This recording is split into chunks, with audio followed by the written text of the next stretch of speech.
Okay. Hi, I'm Anina, and this is going to be a video on how to transfer colleges and my transfer process and some tips and tricks and advice.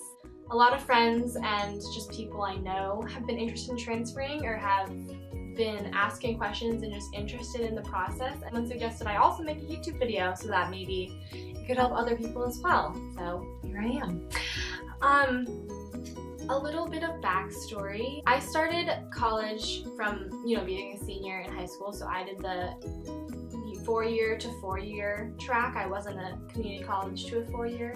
As a senior, I wasn't really well versed on like the kind of school I wanted to go to or like what aspects I was really looking for my college experience. So I don't think I chose the school that was just the best fit for me. So very early in my college career, I decided I wanted to transfer. So I ended up getting into 5 of the 8 colleges I applied to, which are San Diego, Berkeley, UW, USC, NYU, I think that's it. And then I got waitlisted at Barnard, which is 6. So I feel like my approach to the college the college transfer application is pretty good, so hopefully you guys can get something out of this. So there are a couple of really big differences that you should know when you're applying freshman versus transfer. One of the big ones is you really have to check what programs are going to be offered as a transfer.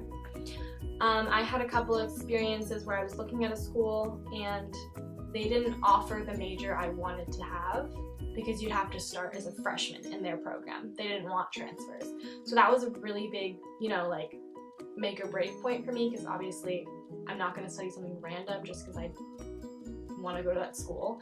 But so that's something that's really big. You have to check and make sure the programs you are applying to are there. Another thing that is very different is financial aid, in my experience anyways. When you're applying as a freshman, schools are a lot more willing to give you aid and like help you come to their school by giving you like big scholarships and grants, and that's great. But my experience is that when you're a transfer, they'll give you some, but it's a lot less and it's a lot harder to get aid because you're coming in as like a junior or sophomore, so they're not as interested because they want someone that's been there for 4 years.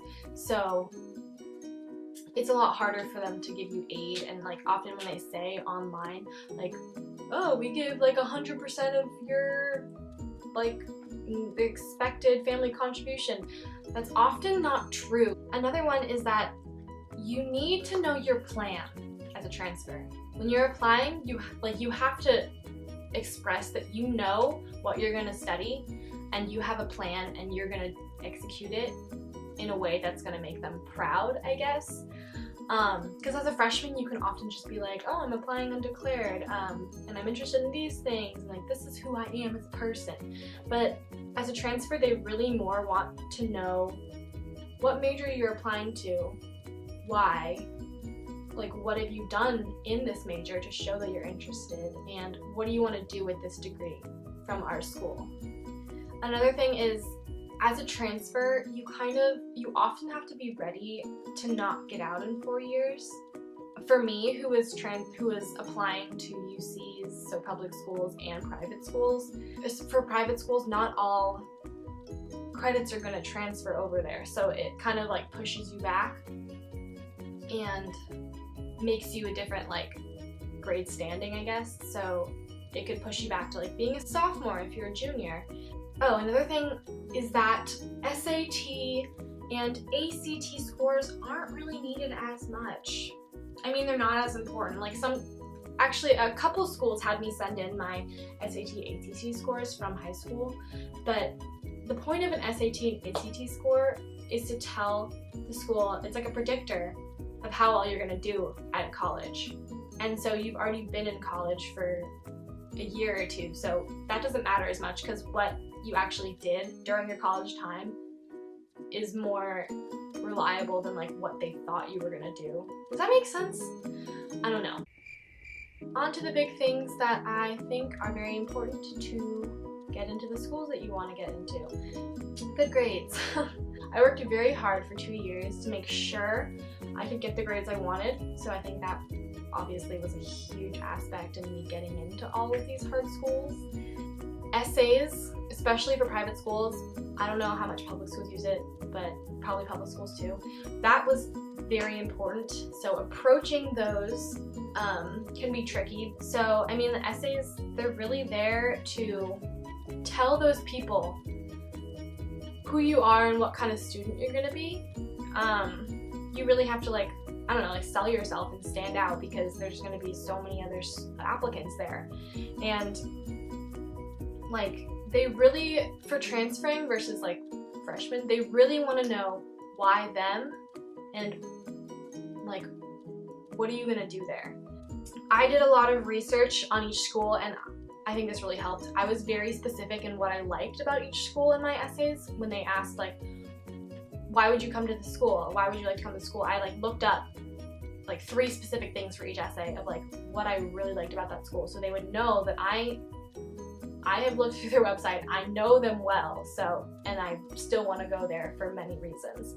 So I think being very specific is important in your essays of why this school.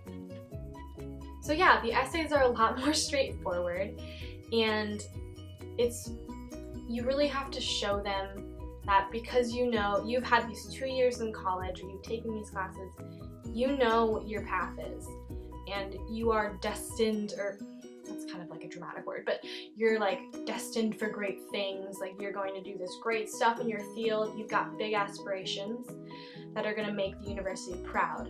And you also have to show them that, like, you know, like, I'm going to do great things, but I can only do them with you. Like, you're the best fit for me in what I need to do and what my goals are for my career. You have to show them that they're going to want you to be one of their alumni once you've done these great things. So like, it's kind of like, it's like a weird balance, because you've got to show them that like you really want them and that they really want you, and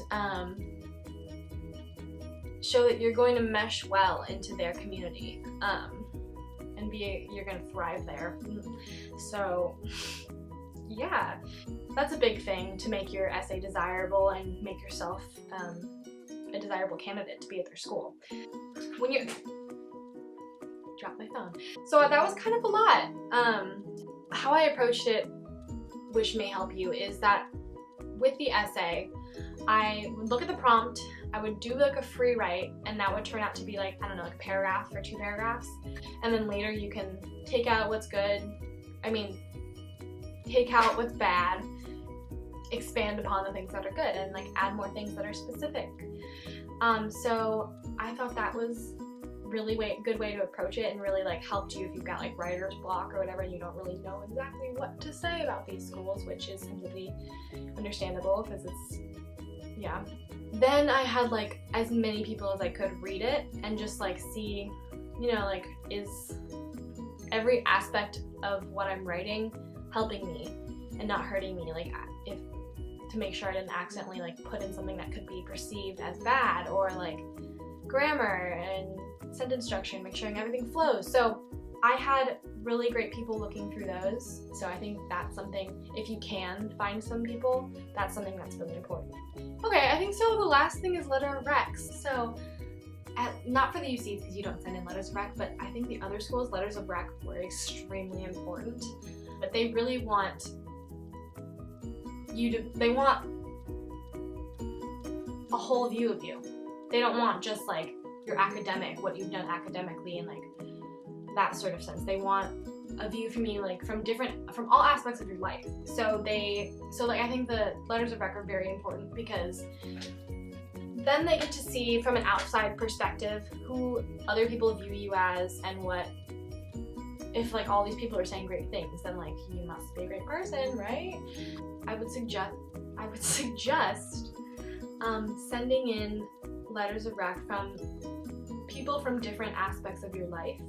I mean, I would definitely at least do one professor, and do people from college. Don't do people from high school, because high school was a million years ago and that you've changed, you're a college student.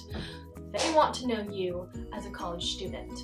I mean, probably it would be best to get one in your line of study, like your major, but I didn't, so whatever. I don't think it hugely matters. It's just whoever you think who knows you the best and is going to give you the most specific and nice letter of rec that you can. Someone writing you a letter of rec is a really, really big favor because they're taking a lot of time out of their day to write you a well thought out letter, especially for the Common App, because they've got, in the Common App, they don't just send in a letter, they have to like fill out this like huge thing of like, when this person comes to mind, what are like the first 3 words that you hear? Like, it's a way bigger process than just sending in a letter for a Common App. Be sure to like send them like a thank you and update them on where you got in and where you decided. So, thanks for bearing with me. If you have any questions or anything, just leave it in the comments. Thanks for sticking it out with me if you made it this far, and good luck on your transfer application. Bye. Okay.